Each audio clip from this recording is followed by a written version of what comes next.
చాలా మంచిది. ఈ సమయాన్ని వసరాజు గారికి అప్పగిస్తున్నాము. దయచేసి వయసరాజు గారు వచ్చి క్రిస్మస్ అంటే ఏమిటో అర్థమయ్యే రీతిగా మనకి వివరించవలసిందిగా కోరుచున్నాను.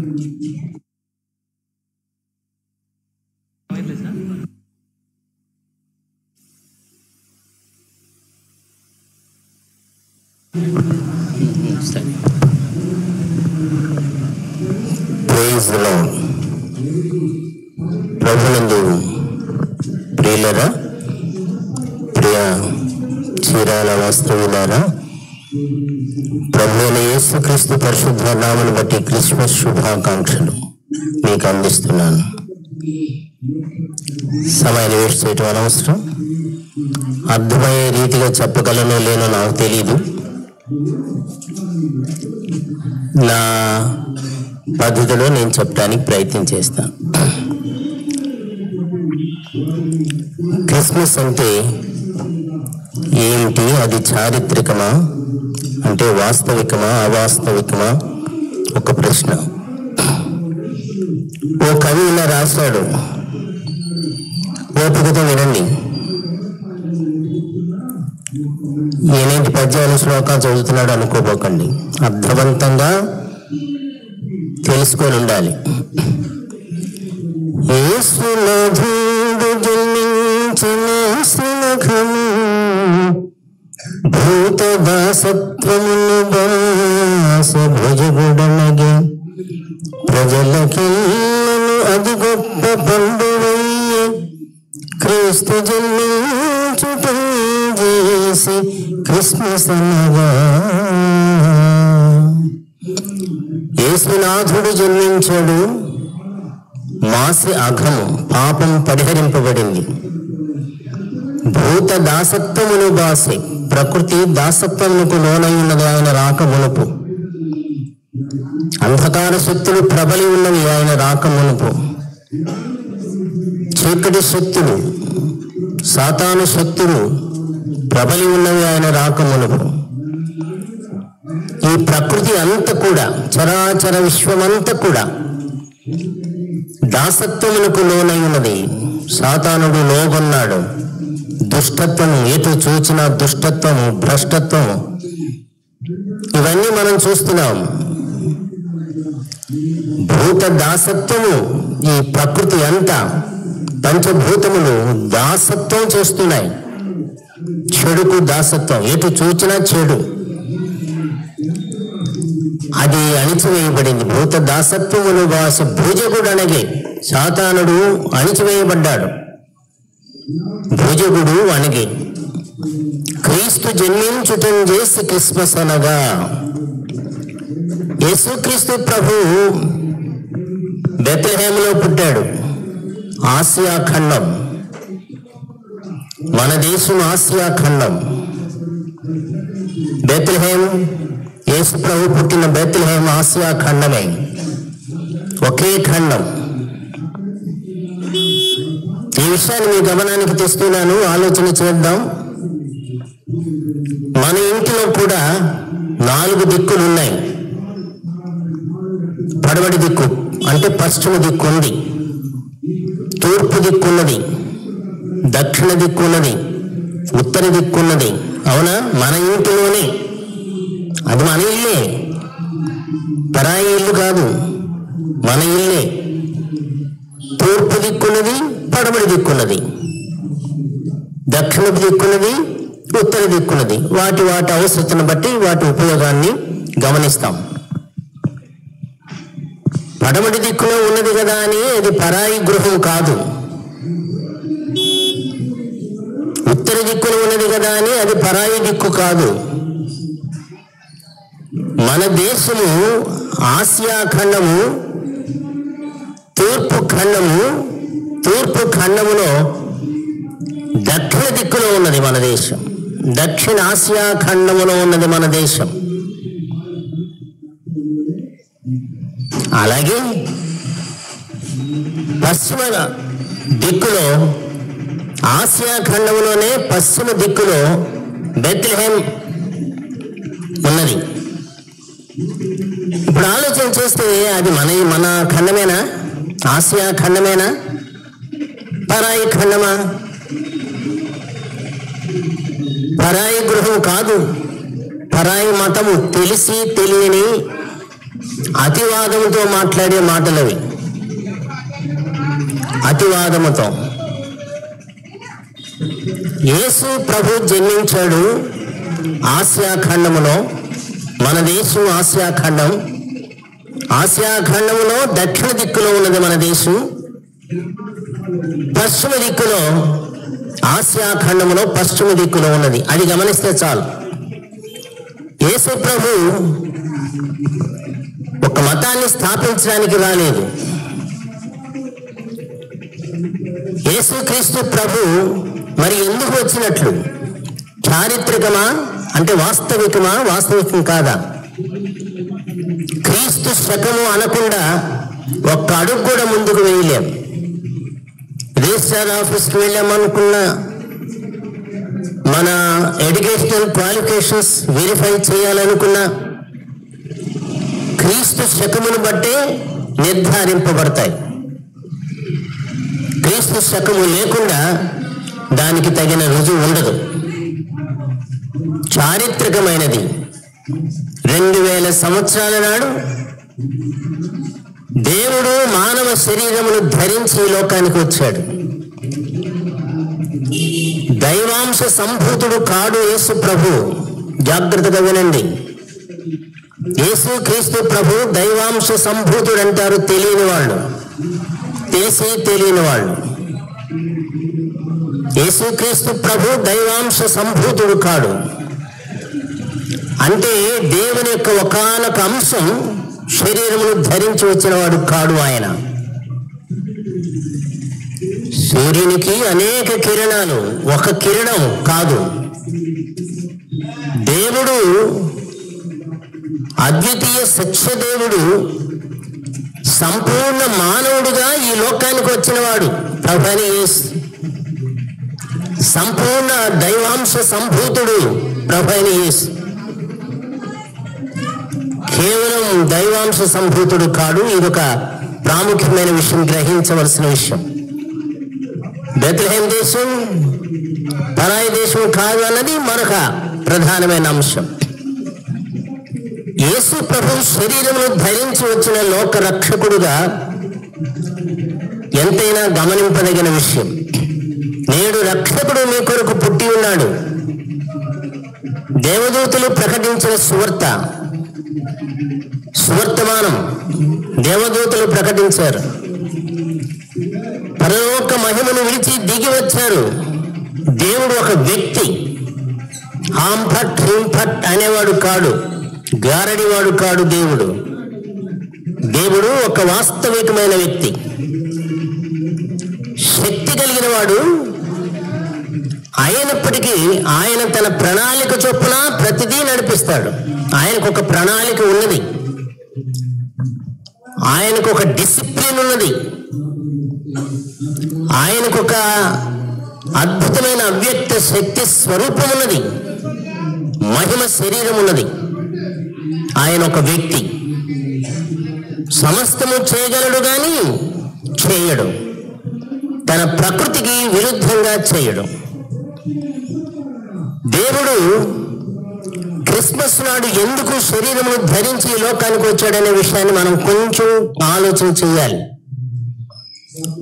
ఆయన దేవుడు మన దీన శరీరమును ధరించి వచ్చాడు. మరణ శరీరం మనది.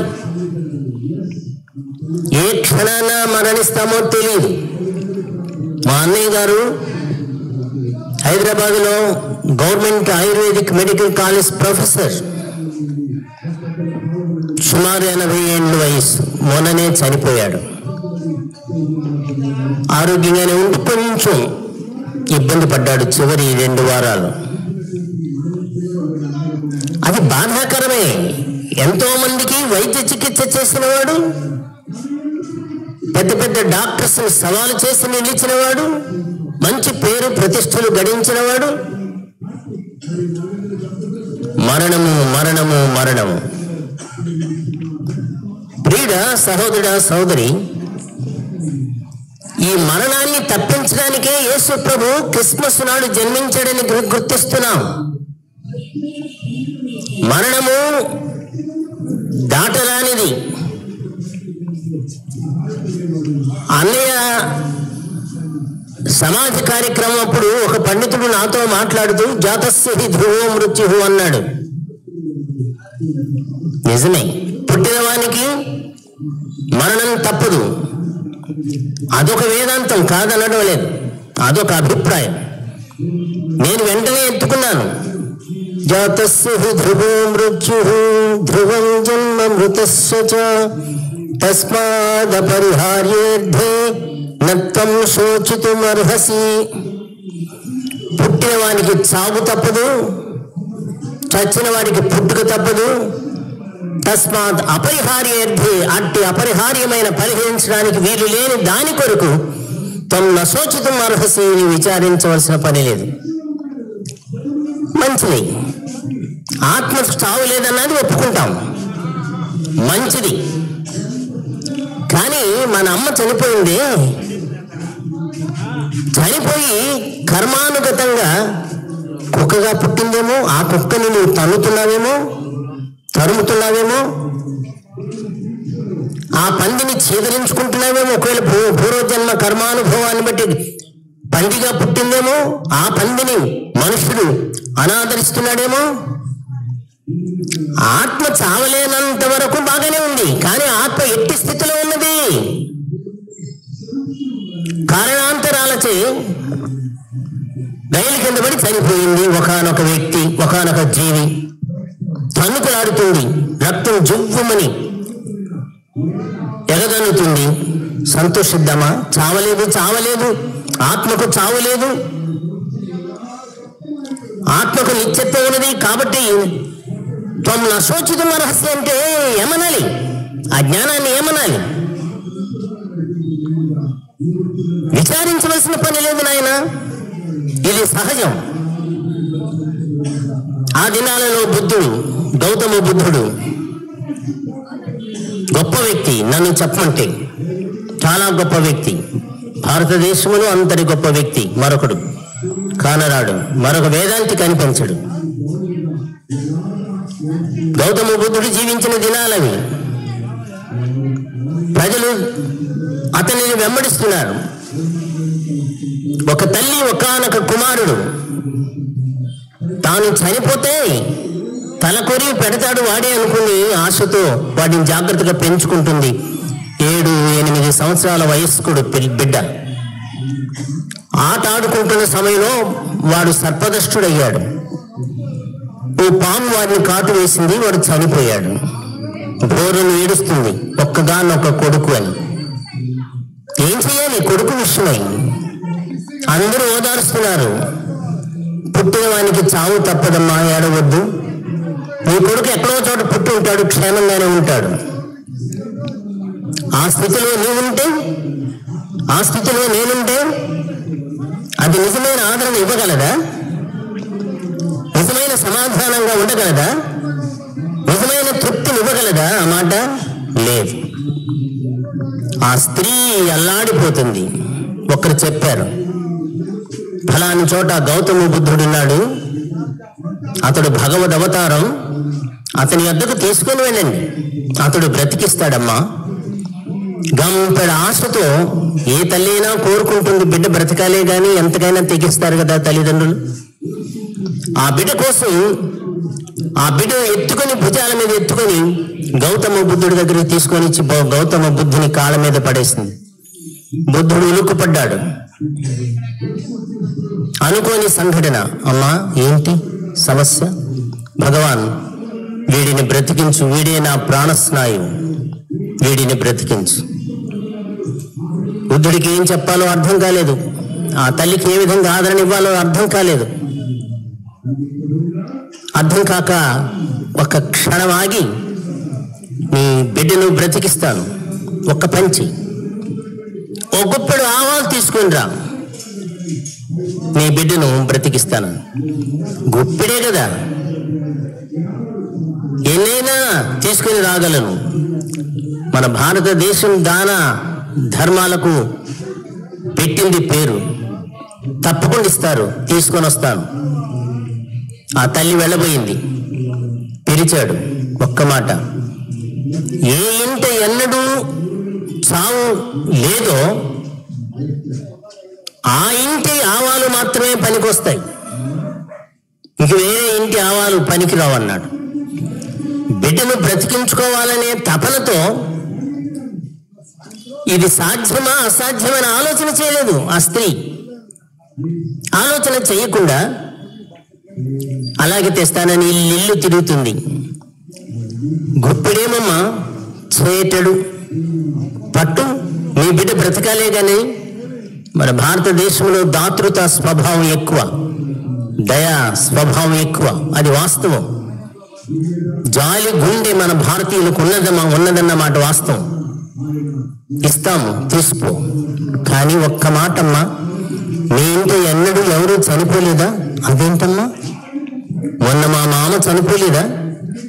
మా అత్త చనిపోలేదా? మా అమ్మ చనిపోలేదా? మా ఇంటి యజమాని చనిపోలేదా? మా బిడ్డలు చనిపోలేదా? ఎక్కడైనా సరే చనిపోకుండా ఎలా ఉంటారమ్మా? అలాగైతే పనికి రావమ్మా. చనిపోని గృహ సంబంధించిన ఆవాలు మాత్రమే కావాలి.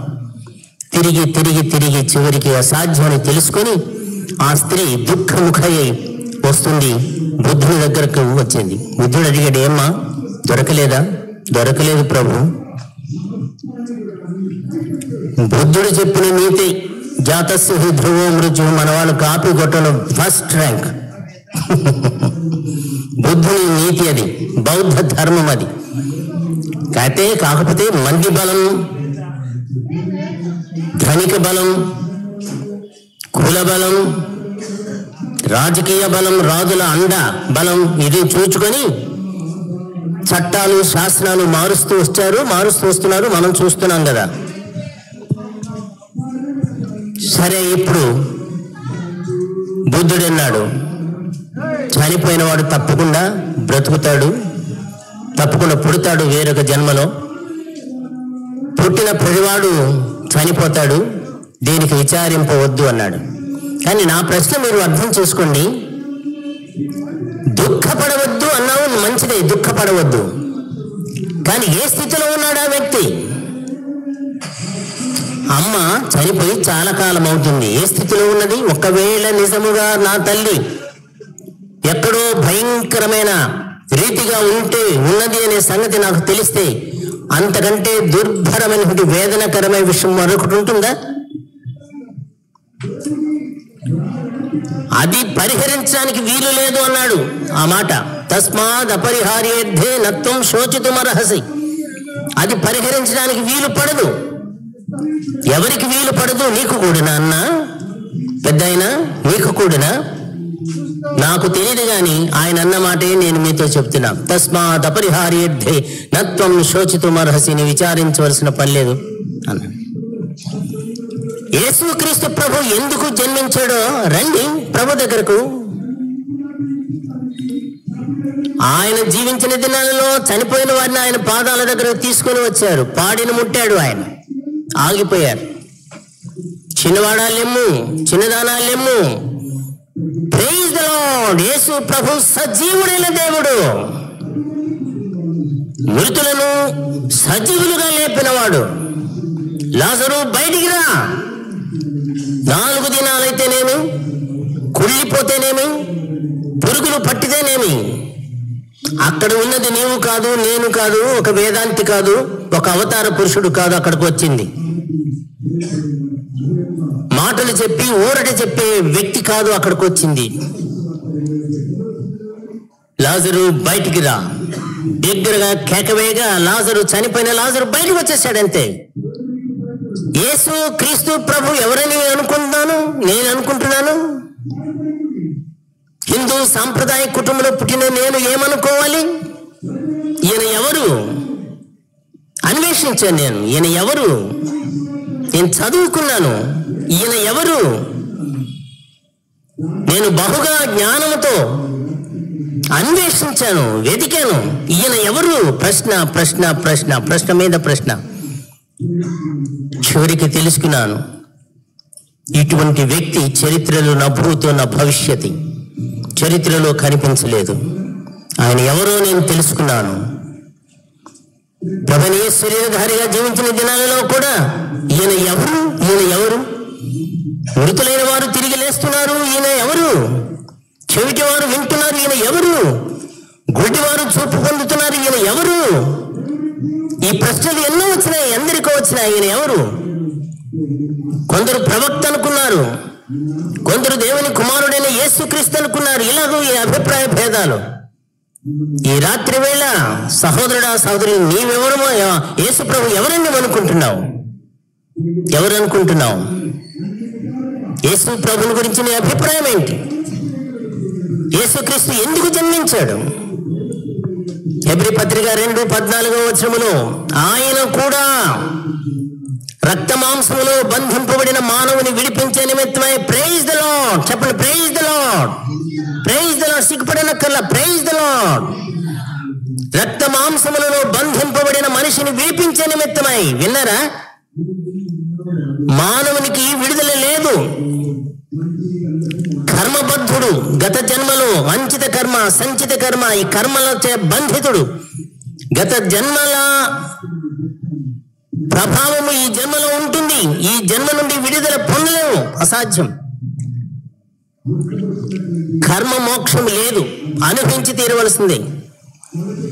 ఎన్ని జన్మలకైనా సరే ఆ చేసిన కర్మ యొక్క ఫలం అనుభవించవలసిందే. కర్మ నుండి విడుదల లేదు.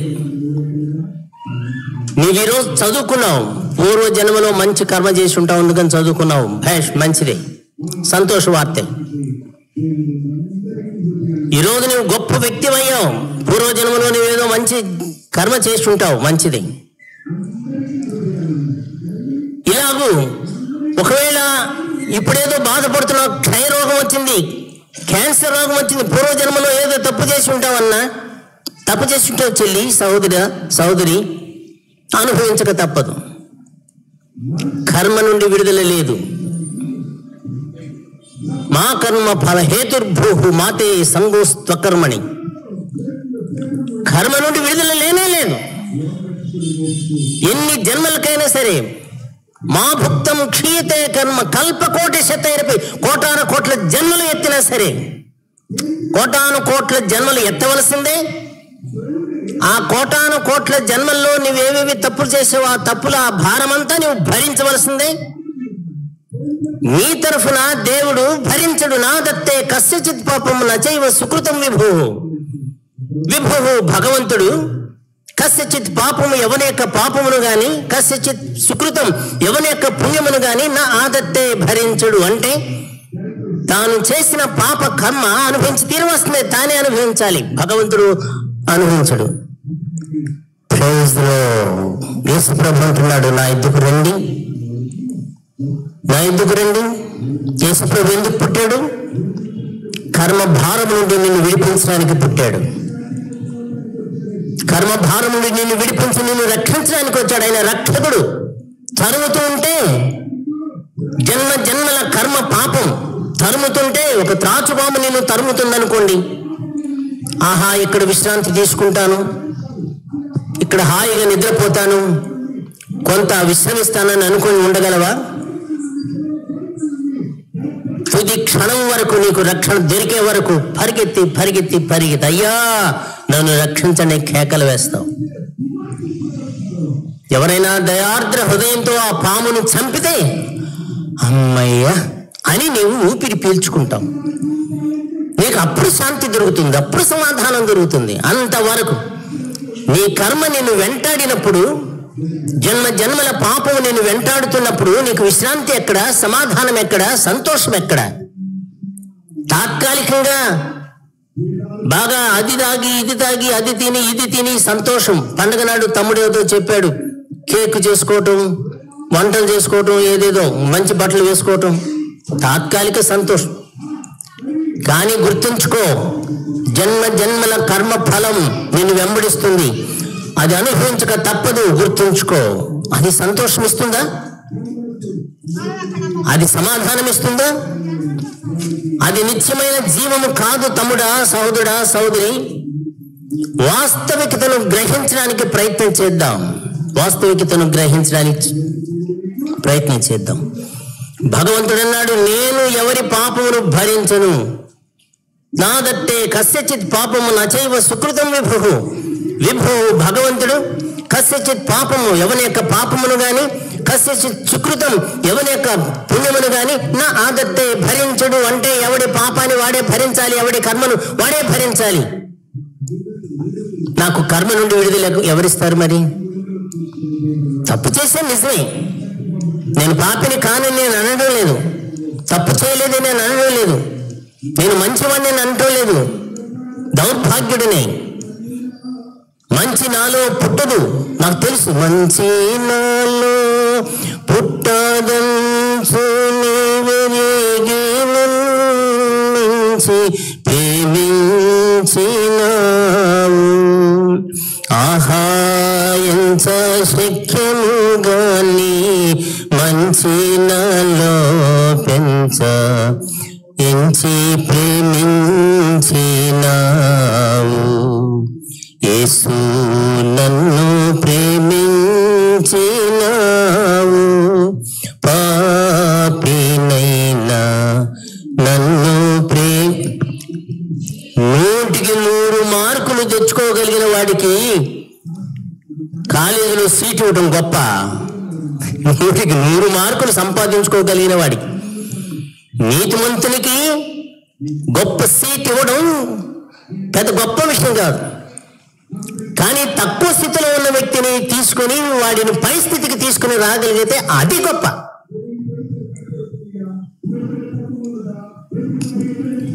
బుద్ధిహీనుని తీసుకొని వాడిని బుద్ధిమంతుని చేయటం అన్నది గొప్ప. యేసు ప్రభు పిలుస్తున్నాడు, ప్రయాసపడి భారం మోస్తున్నారా, కర్మ భారం క్రింద నలిగిపోతున్నారా, రండి నా యొద్దకు, నేను మీకు విశ్రాంతినిస్తాను, సమాధానం ఇస్తాను, రక్షణ ఇస్తాను, ప్రశాంతత ఇస్తాను. ఎంత గొప్ప దేవుడు ప్రభువైన యేసు.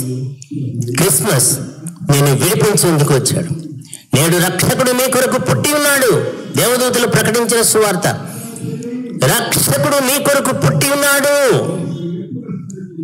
యేసు ప్రభు దేవదూతల కొరకు పుట్టలేదు, శ్రేష్ఠులైన వ్యక్తుల కోసం కాదు ఈ లోకంలోనికి వచ్చింది, పాపులమైన మన కోసం వచ్చాడు.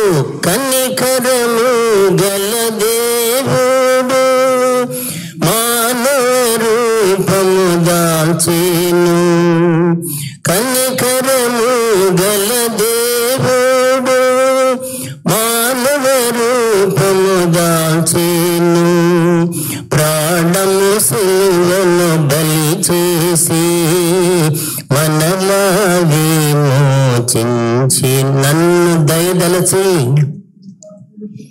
పాప బంధకాలతో నలిగిపోతూ నశించిపోతున్న నన్ను విడిపించగలిగిన రక్షకుడు నాకు కావాలి. నాకు ఇంకెవరు అక్కర్లేదు. నేను గొప్ప ప్రాణాపాయములో ఉన్నాను, నరక పాత్రుడై ఉన్నాను, అధోలోకానికి పోతున్నాను, నన్ను రక్షించగలిగిన వాడు కావాలి. అయ్యలారా కేక వేస్తున్నా, రక్షణ పొందుటకు నేనేమి చేయాలి? ఈ కేక నాలో నుండి వస్తుంది. నీలో ఉందో లేదో నాకు తెలియదు, కానీ నాలో మాత్రం ఉన్నది. ఆ రక్షకుడు నాకు కావాలి. దయదలచి కర్మలన్నీ క్షమించగలిగిన వాడు కావాలి, కర్మ దోషము నుండి, కర్మ శిక్ష నుండి. రోమపత్రిక 8వ అధ్యాయం 1వ వచనంలో, కాబట్టి ఇప్పుడు క్రీస్తు యేసునందున వారికి ఏ శిక్షా విధి లేదు. Praise the lord. ఏ శిక్షా విధి లేదు. శిక్షా విధికి లోనైన నన్ను శిక్షా విధి నుండి విడిపించే రక్షకుడు నాకు దొరికాడు. రక్షకుడు నాకు దొరికాడు. ఎటువంటిది ప్రేమ! ఎటువంటి రక్షకుడు ప్రభువైన యేసు నాకు దొరికాడు. నేను ఆ ఛాన్స్ను పోగొట్టుకుంటానా? అది ఎరుకో పట్టణం, బర్తులోమై అంధ భిక్షువు, పుట్టు గ్రుడ్డి, జనుశాంధుడు, దారిని పోయేవాళ్ళు అడుక్కుంటున్నాడు, ఎవరైనా దానం చెయ్యండి అని. ఏదో ఉన్నవాడు వేస్తున్నాడు, లేనివాడు లేదు. కానీ జన సందోహం ఆ చప్పుడు విన్నాడు. ఇంతమంది జనం ఈ వీధిలో గుండా పోతున్నారేమి, ఈ వీధిలో గుండా పోతున్నారేమి విన్నాడు. నజరేయుడైన యేసు ఇటుగా పోతున్నాడు అని. ఏమి, నజరేయుడైన యేసు ఇటుగా పోతున్నాడా?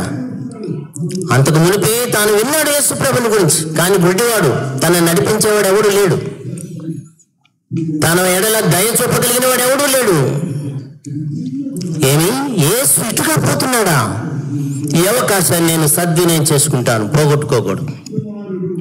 దావీదు కుమారుడా, నజరేయుడైన యేసు కేక వేస్తున్నాడు. దావీదు కుమారుడా, నజరేయుడైన యేసు. యేసు ప్రభు ఎందుకు శరీరధారిగా ఈ రూట్లోకి వచ్చేసాడు? రాకూడని రూట్లో వచ్చేస్తున్నాడు. ఎరికో పట్టణం, సమరయుల పట్టణం, పాపులని తృణీకరింపబడిన పట్టణం. యూదులు అడ్డుగా వెళ్ళరు. ఈయన జన్మతః యూదుడు. యూదుడైన ఈయన అటుగా వస్తున్నాడేమో ఈ పాప కోసమే, నీ కోసమే, నా కోసమే, మన కోసమే శరీరధారి అయ్యి లోకానికి వచ్చాడు. శరీరమును ధరించి లోకానికి వచ్చాడు. ఎంత ప్రేమ! సద్వినియోగం చేసుకుందాం. నజరేయుడైన యేసు, దావీదు కుమారుడా, నన్ను కరుణించు. అప్రాచ్యుడా, నీ పూర్వజన్మ కర్మను బట్టి ఇలా పుట్టావు, నీ దౌర్భాగ్యత, నీ కర్మ నీవు అనుభవించు అన్నాడా? అనలేదు. ఆయన ఆగాడు.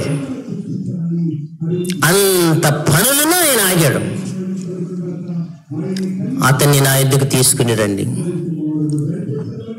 ప్రభు అతన్ని స్వస్థపరిచాడు. యేసుక్రీస్తు ప్రభు ఎందుకు వచ్చాడు? రోగులను స్వస్థపరచడమేనా?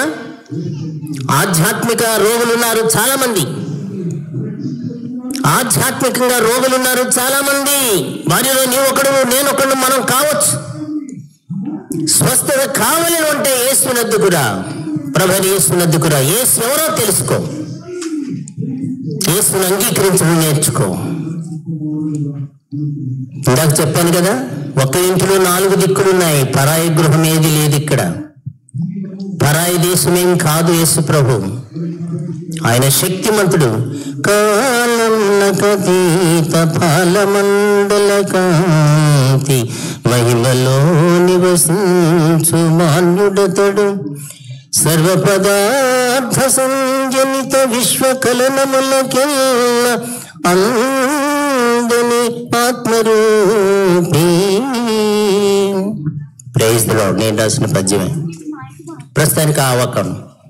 ఆయన ఎవరు అనుకున్నావు? కాలములకతీత ఫలమండల కాంతి మహిమలో నివసించు మాన్యుడతడు. మహిమలో దేవదూతలు ప్రవేశించలేని మహిమలో, తేజస్వంతమైన మహామహిమ సంపన్నతో నివసించేవాడు ఆయన. ఆ మహిమలో నివసించేవాడు. కాలము ఆయనను బంధించలేకపోయింది, పదార్థము ఆయనను బంధించలేకపోయింది. అటువంటి మహోన్నతుడైన ప్రభుని యేసు బెత్లెహేమ్ అనే ఆ ఆకాశములో నక్షత్రం ఉదయించి గొప్ప సందేశం ఇస్తుంది.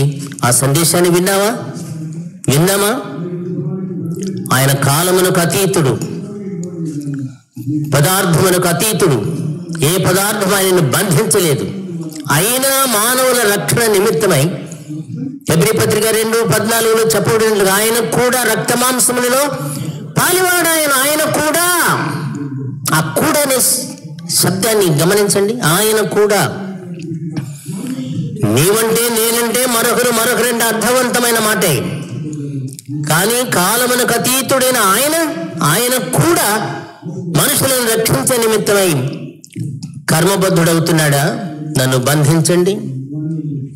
తనను తాను అప్పగించుకున్నాడు యేసు ప్రభు. నీ కోసం, నా కోసం, నీ రక్షణ కోసం, నా రక్షణ కోసం. నీ ప్రాణంను రక్షించే నిమిత్తమై, నీ ఆత్మను రక్షించే నిమిత్తమై. నాకు జ్ఞాపకం వస్తుంది, ఈ మధ్య మానవులు కొంతమంది ఏం చేస్తున్నారంటే మట్టి బొమ్మకు ప్రాణ ప్రతిష్ఠ చేస్తున్నారు, చెక్క బొమ్మకు ప్రాణ ప్రతిష్ఠ చేస్తున్నారు, లోహ విగ్రహానికి ప్రాణ ప్రతిష్ఠ చేస్తున్నారు. ఏదో 4 మంత్రాలు చదవటం,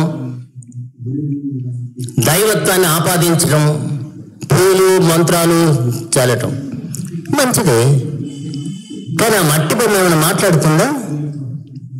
ఆ విగ్రహం ఏదైనా మాట్లాడిందా? ప్రాణప్రతిష్ఠ చేశాను అంటున్నావు అంటే దైవత్వాన్ని ఆపాదిస్తున్నావు. ఇక మీద ఇది మామూలు రాయి కాదు, దేవుడు. రైట్. మానవుడు ప్రాణప్రతిష్ఠ చేస్తే ఏమైనా ప్రయోజనం ఉన్నదా అని నేను ప్రశ్నిస్తున్నా. రండి ఏదైనా తోటలోనికి.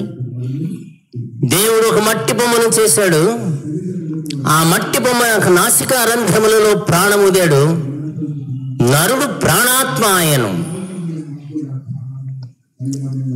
మానవ చరిత్రకు అందినంత కాలం అప్పటి నుండి ఇప్పటి వరకు ఆ మానవుడు ఎన్ని ఘనకార్యాలు చేస్తున్నాడు, కదులుతున్నాడు, మెదులుతున్నాడు. నీవు కూడా ఆ మానవునిలో నుండి వచ్చిన వాడివే నీవు, వచ్చిన దానవే నీవు. దేవుడు ప్రాణ ప్రతిష్ఠ చేసి ఆత్మ ప్రతిష్ఠ చేసి నిన్ను శాశ్వత కాలం తన సన్నిధిలోనికి పిలుస్తున్నాడు. మానవుడు ప్రాణ ప్రతిష్ఠ చేశానంటున్నాడు, దైవ ప్రతిష్ఠ చేశానంటున్నాడు, మందిర ప్రతిష్ఠ చేశానంటున్నాడు. ఏ ఉలుకు పలుకు లేదు. ఆ లాజరు చచ్చిపోయాడు. మత గురువులు ఏమయ్యారు? మత బోధకులు ఏమయ్యారు? యాజకులు ఏమయ్యారు? పెద్దలు ఏమయ్యారు? వేదాంతులు ఏమయ్యారు? వారికి తెలియదా లాజరు ఎటువంటి వాడు బ్రతికించాలని? ప్రయత్నాలు చేయలేదా? సాధ్యం కాలేదు. కానీ అక్కడికి వచ్చాడు. నీలాంటి, నాలాంటి, అతని లాంటి, ఇతని లాంటి ఒక వేదాంతి లాంటి వ్యక్తి కాదు ఆయన. రక్షకుడైన ప్రభువైన యేసు, లాజరు బయటికి రా. ఆ స్వరం వినగా, యేసు ప్రభు స్వరం వినగా బయటకు వచ్చేసాడు. ప్రభునందు ప్రియులరా, ఈ రాత్రి వేళ నీ తలంపు ఏంటి? నీ ఆలోచన ఏంటి? క్రిస్మస్ అంటే ఎందుకు? దేవుడు మానవులను ప్రేమించి క్రిస్మస్ ఇచ్చాడు. ప్రేమించి నిన్ను బ్రతికించడం కోసం, కర్మ నుండి నిన్ను విడిపించే నిమిత్తమై, నీ ప్రాణమును ఆత్మను రక్షించే నిమిత్తమై, దేవుని ఉగ్రత నుండి నిన్ను తప్పించే నిమిత్తమై ఉగ్రతకు లోనై ఉన్నావు.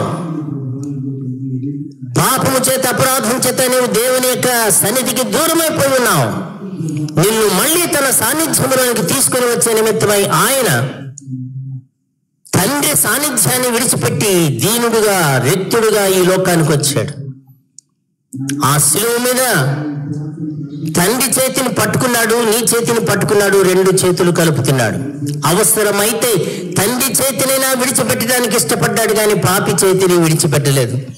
ఎంత ప్రేమ, ఎంత ప్రేమ! ఆయన విడిచిపెడితే పాపికి అధోలోకమే, పాపికి నరకమే. పాపి చేతిని పట్టుకొని విడిచిపెట్టలేదు. ఏమైనా సరే ఆ పాపిని తన పునరుద్ధాన శక్తిని బట్టి తండ్రి చేతికి అందించాడు. యేసు ప్రభు ఎందుకు జన్మించాడు? నీ కొరకు జన్మించాడు. బలహీనులమైన మన కొరకు, మరణబద్ధులమైన మన కొరకు, కర్మబద్ధులమైన మన కొరకు, నరక శిక్షకు లోనైన మన కొరకు ఆయన శరీరమును ధరించి ఈ లోకానికి వచ్చాడు. చిత్రం, శరీరము లేని దేవుడు శరీరమును ధరించి ఈ లోకానికి వచ్చాడు. దేవునికి శరీరం లేదు, ఆయన ఆత్మస్వరూపి. శరీరము లేని దేవుడు నీ కొరకు శాశ్వతంగా శరీరమును ధరించి ఈ లోకానికి వచ్చాడు. అది శిలువ. అక్కడే ప్రారంభమైంది శిలువ. శరీరము ధరించి ఈ లోకానికి వచ్చాడు. శరీరము లేని దేవుడు శాశ్వతక. ఇక మీద దేవుణ్ణి చూడాలి అంటే యేసుక్రీస్తులోనే చూడాలి, క్రీస్తు రూపంలోనే చూడాలి. ఆత్మస్వరూపైన దేవుడు క్రీస్తులోనే తనను తాను ప్రత్యక్షపరుచుకున్నాడు. తండ్రిని బయలుపరిచిన వాడు, యోహాను సువార్త 1వ అధ్యాయంలో తండ్రిని బయలుపరిచిన వాడు ప్రభువైన యేసు. తండ్రి ఎలా ఉంటాడు? ఏ రూపంలో ఉంటాడు? ఎటువంటి వాడే ఉంటాడు? యేసునొద్దకు రండి, యేసును నన్ను చూచిన వాడు తండ్రిని చూచుచున్నాడు. తండ్రిని చూడవలెను అంటే కుమారుడని పిలువబడిన ప్రభువైన యేసు దగ్గరికి రావాల్సిందే. అద్భుతం! యేసు ప్రభు శక్తిమంతుడుగా, దేవుడుగా, రక్షకుడుగా ఈ సమస్త విశ్వమండలాన్ని సృష్టించిన దేవుడు ఒక సామాన్య మానవుడు వలె ఆ పశువుల శాలలో పరుండటం ఎంత చిత్రం, ఎంత అద్భుతం! ప్రభు నీ కొరకు కాదు, నా కొరకు. ఒకవేళ మీరంతా నీతిమంతులైనప్పటికీ కూడా నేను నమ్ముతున్నాను, నేనొక్కని పాపినైనప్పటికీ నా ఒక్కని కోసం ఆయన ఎంత త్యాగం చేస్తాడు. మీరందరూ నీతిమంతులై పరిశుద్ధులై దేవుని రాజ్య వారసులు అయినప్పటికీ కూడా నేనొక్కడనే పాపినైనప్పటికీ నా ఒక్కని కోసం తన ప్రేమను సిలువలో చూపిస్తాడని నేను నమ్ముతున్నాను. పాపినైన నన్ను రక్షించడం కోసం ఇంత గొప్ప త్యాగం చేసిన ప్రభు జన్మించిన దినమే క్రిస్మస్ దినం. దేవదూతలు పరలోకం నుండి దిగి వచ్చారు. ఇది కూడా ఈ ఆలోచన కూడా వినండి. దేవదూతలు పరలోకం నుండి దిగి రావడానికి వీలు లేకుండా అపవాది శక్తులు, వాయుమండల సంబంధమైన శక్తులు ఎదురాడినాయి. ఏదైనా తోటలో ఆదాము హవ్వలు తప్పు చేసినప్పుడే, పాపం చేసినప్పుడే, వారి కొరకు చర్మ వస్త్రములు తయారు చేసినప్పుడే సువార్త బయలుదేరింది. మనుష్య కుమారుడైన ప్రభుని యేసు శిలువధారి అయి సమస్త మానవుల ప్రాణ రక్షణ కొరకై, ఆత్మ రక్షణ కొరకు ఇలా చనిపోతాడు చూపించాడు. అక్కడే సువార్త ప్రారంభమైంది. ఆ సువార్త మనుషులకు అందకుండా ఈ యుగ దేవత మనోంధకారాన్ని కలిగిస్తున్నాడు. అర్థం కానివ్వకుండా యుగాలు మారినాయి. 4000 సంవత్సరాలు గడిచినా కూడా మనిషికి అర్థం కాకుండా చేసి పడేశాడు సాతానుడు. ఆ సువార్త అయినప్పటికీ పట్టుదలిగిన దేవుడు మనుషుల కోసం ఆ సువార్తను అందించే నిమిత్తమై దేవదూతలు పని పెట్టాడు. ప్రవక్తల చేత ప్రవక్తలను పంపాడు, యాజకులను పంపాడు, బోధకులను పంపాడు, ఆయా గొప్ప గొప్ప దైవ సేవకులను పంపాడు. సువార్తను నమ్మండి అన్నాడు. నమ్మకుండా వారికి అర్థం కాకుండా గలిబిలి చేసి పడేశాడు. సాతానుడు గలిబిలి చేశాడు సువార్తను అర్థం కాకుండా. తప్పుడు పద్ధతులని కల్పించి, సువార్తలు కల్పించి, తప్పుడు అబద్ధాలని కల్పించి, మానవునికి నిజమేదో నిజము కానిదేదో అర్థం కాకుండా గలిబిలి చేసి పడేస్తారు. ఇప్పటికీ ఈ రోజు కూడా తమ స్వాహంకారం కోసం, తమ స్వనీతి స్థాపన కోసం, తమ గొప్పతనం కోసం, తమ మంచి కోసం, తమ మెప్పు కోసం ఏమి ఆటలాడుతున్నారు, ఎన్ని ఆటలాడుతున్నారు. ఆనాడు ఏదైనా తోటలో సువార్త ప్రారంభమైంది. సువార్త సందేశం దేవుడు పంపిస్తుంటే ఎదిరించాడు సాతానుడు. సాతానుడు ఎక్యూజర్ స్థాపిస్తున్నాడు, నేరస్థాపన చేస్తున్నాడు. వాడు ఎదిరిస్తూనే వస్తున్నాడు. సాతాను చెప్పాను కదా, సాతానుడు దేవుడు ఒక వ్యక్తి, గారడివాడు కాదు, మాంత్రికుడు కాదు, హింపట్ అంటాని. ఆయన ఎంతో సహనం కలిగి, ఓపిక కలిగి ఆ సువార్తను భూమి మీదికి పంపించాడు. దేవదూతలను ఆటంకపరిచాడు, వాయుమండల సంబంధమైన అధిపతి ఆటంకపరిచాడు, రాజకీయ శక్తులు ఆటంకపరిచిన ఈ సువార్త రాకుండా ప్రబలకుండా మన దేశంలో సువార్త ప్రకటించడానికి వీలు లేదని బ్రిటిష్ ప్రభుత్వాలే తలపోనారనే సంగతి మీకు తెలిసిన ఎంతో విచారకరమైన విషయం. బ్రిటిష్ ప్రభుత్వం వాళ్ళు సువార్త ప్రకటించడానికి వీలు లేదని అవరోధాలు కల్పించారు మన దేశంలో. మిషనరీస్ దేవుని ప్రేమతో ఒత్తిడి చేయబడిన వారై మిషనరీస్ బ్రిటిష్ ప్రభుత్వాన్ని ఎదిరించి ఆ సతీ సాగమనాన్ని ఆపివేశారు. తెలుసునా నీకు? భర్త చనిపోతే భర్తతో పాటు భార్యను కూడా కలిపి కాల్చివేయడం సతీ సహగమనం పాన్పించేశారు ఆ మిషనరీస్. ఇలాగూ సువార్తను వ్యతిరేకి వారు చాలా మంది తెలియక అది పాశ్చాత్య మతం. చెప్పానుగా, స్వగృహంలోనే పశ్చిమ దిక్కు ఉంటుంది, ప్రాగ్దిక్కు ఉంటుంది, దక్షిణ దిక్కు, ఉత్తర దిక్కు ఉంటాయి. పరాయి దిక్కులు కావు, పరాయి మతం కాదు, పరాయి దేవుడు కాదు, పరాయి రక్షకుడు కాదు. యేసు ప్రభు నీకు నాకు అందరికీ ప్రభు. యేసు క్రీస్తు అందరికీ ప్రభువు, నీకు కూడా ప్రభు. నువ్వు అవునన్నా కాదన్నా. ఇప్పుడు రాజకీయ నాయకులు ఉన్నారు, మనకు ఒకవేళ ఆ పార్టీ అంటే ఇష్టం లేకపోతే మనకి ఇష్టం లేనంత మాత్రం చేత ఆయన ఆ గొప్ప స్థితిలో ఉండకపోతాడా? ఉంటాడు తప్పనిసరిగా. నువ్వు ఒప్పుకోకపోయిన దేవుడే. నీవు ఒప్పుకోకపోయిన యేసు ప్రభు రక్షకుడే. నీవు ఒప్పుకోకపోయినా యేసు క్రీస్తు ప్రభు తిరిగి రారాజుగా రానయ్యన్నమాట వాస్తవమే. ఆయన రక్షకుడు, దేవుడు నీ వైపు చూస్తున్నాడు. ఈ రాత్రి వేళ ఈ సువార్త మీకు అందిస్తున్నాం. ఒకవేళ అభ్యంతర కారణాలు సాతాను వలన కలిగిన, వాయుమండల సంబంధమైన అధిపతి ఆటంకపరిచిన, దేవదూతలు ఎట్లయినా సరే తీరుబడి చేసుకుని వచ్చేసారు, సువార్త అందించారు. 400 సంవత్సరాలు మలాకీ గ్రంథం నుండి మత్తయి సువార్త వరకు 400 సంవత్సరాలు సువార్త రాకుండా నిలుపుదల చేసి పడేశాడు. దేవుని పనిని జరగకుండా ఆటంకపరిచే వాళ్ళు ఎందరో ఉంటారు. ఈ రోజు కూడా క్రైస్తవులు కూడా, విశ్వాసులు అనబడిన వారిలో కూడా. అయినప్పటికీ దేవుడు తన పనిని ఆపలేదు. అగణ్య పాపి అని త్రోయక నన్ను గూర్చి తన స్తుతిని దాచక, అగణ్య పాపి అని త్రోయక నన్ను గూర్చి తన స్తుతిని దాచక, తెగించి మృతి కోపగించి పాపపు సదసదానంచెను యెహోవా మొరలాలించెను, తన మహాదయను నన్ను గణించెను. వీడు అప్రాచ్యుడు, అంటే ప్రాచ్య దేశానికి తూర్పు దేశానికి చెందినవాడు కాడు. ధృవీకరించాడా? అగణ్య పాపి అని త్రోయక నన్ను గూర్చి తన స్తుతిని దాచక. దాచిపెట్టుకున్నాడా? అమ్మో నా కొడుకుని ఇవ్వనని.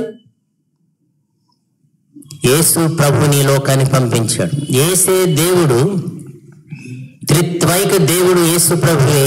తండ్రి, కుమార, పరిశుద్ధాత్మ ఏక దేవుడు ప్రభు అని యేసుక్రీస్తు మాత్రమే.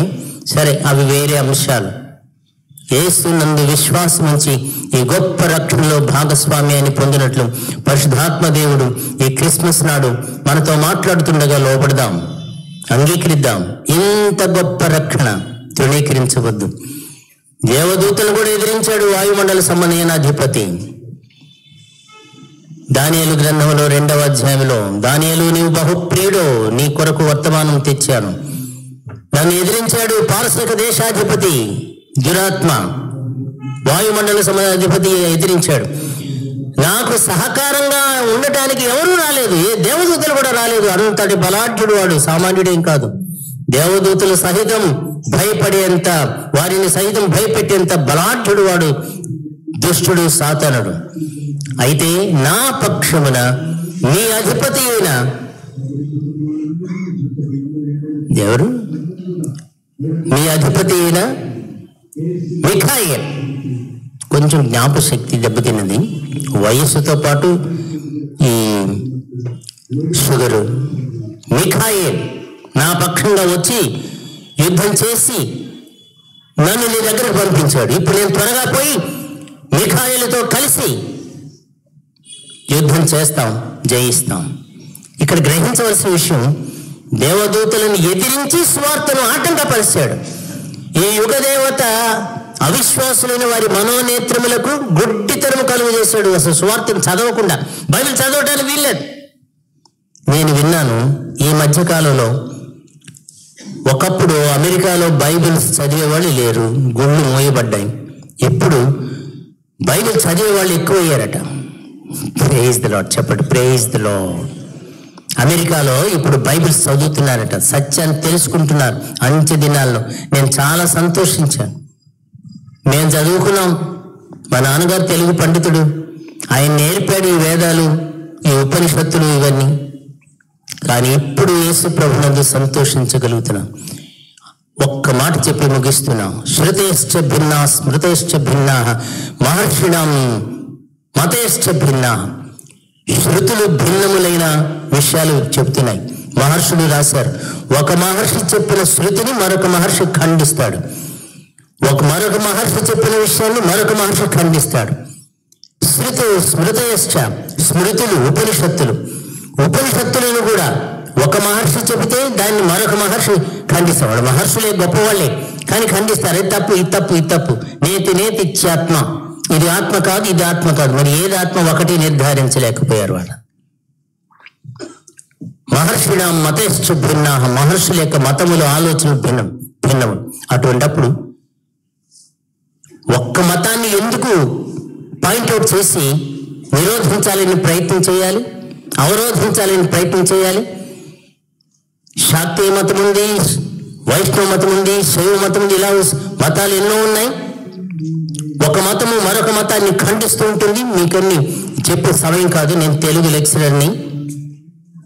ఒక మతము మరొక మతాన్ని ఖండిస్తుంది, మరొక మతం మరొక మతాన్ని ఖండిస్తుంది. అటువంటిప్పుడు క్రైస్తవ విశ్వాసాన్ని ఖండించే అధికారాన్ని మీకు ఎవరిచ్చాడు? ఏ అధికారంతో నువ్వు క్రైస్తవ విశ్వాసాన్ని ఎదిరిస్తున్నావు? మళ్ళీ చెప్తున్నాను, శృతయశ్చ భిన్న స్మృతయశ్చ భిన్న మహర్షిణ మతయశ్చ భిన్న. సంస్కృత వ్యాస మహాభారతంలో చెప్పబడిన విషయం. యేసు ప్రభు సత్యవంతుడైన పరిశుద్ధుడైన దేవుడు. ప్రభునందు విశ్వాసం ఉంచి రక్షణ పొందినట్లు క్రిస్మస్ దేవుడు మనకు గొప్ప కానుకగా ఇచ్చాడు. ఆ కానుకను తృణీకరించవద్దు, నిరాకరించవద్దు, శాపగ్రస్తుడు కావద్దు. ఆ రీతిగా ఈ క్రిస్మస్ సంతోష సమాధాన సందేశం సమృద్ధిగా నీవు అనుభవించినట్లు పరిశుద్ధాత్మ దేవుడు నిన్ను అనుగ్రహించును గాక. ఆమేన్. Praise the lord.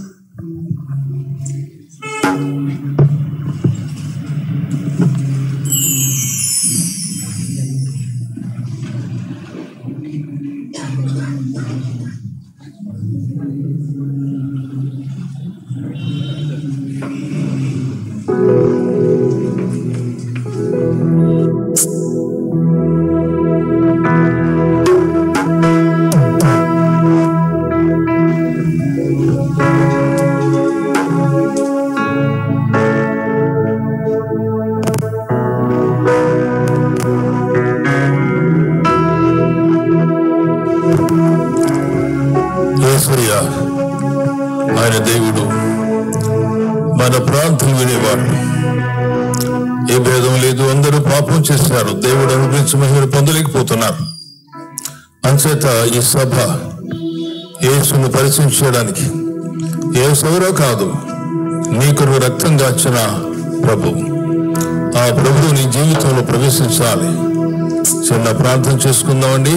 ప్రియమైన మా తండ్రి, మహా గొప్ప దేవ, పరలోకం నుండి లోకానికి వచ్చి అయ్యా మా కొరకు నా కొరకు కరుణ సంపూర్ణంగా రక్తం కాచిన దేవా, ఈ మహా గొప్ప సందేశాన్ని ఎవరు కూడా తృణీకరించకుండా ఆస్వాదించడానికి మాత్రం కాదు నాయన, అనుభవించడానికి సహాయం చేసుకోమని చూస్తున్నాం. అయితే మా ప్రభా డాక్టర్ వెంకట బసవరాజు గారి ద్వారా మీరు అనుభవించినట్టు ఈ మహా గొప్ప సందేశం కొరకు మీకు వందనాలు చెల్లిస్తూ యేసు నామమున కూడా ప్రార్థిస్తున్నాం తండ్రి. ఆమేన్. అందరికీ వందనాలండి. ఈ సభ అయిపోయింది. అసలు క్షమించండి, పలహారం ఉంది. ఆ రీతి కూర్చుంటే మీకు పలహారం ఇస్తారు. ఆ సమయంలో పాట పాడుతుంటారు.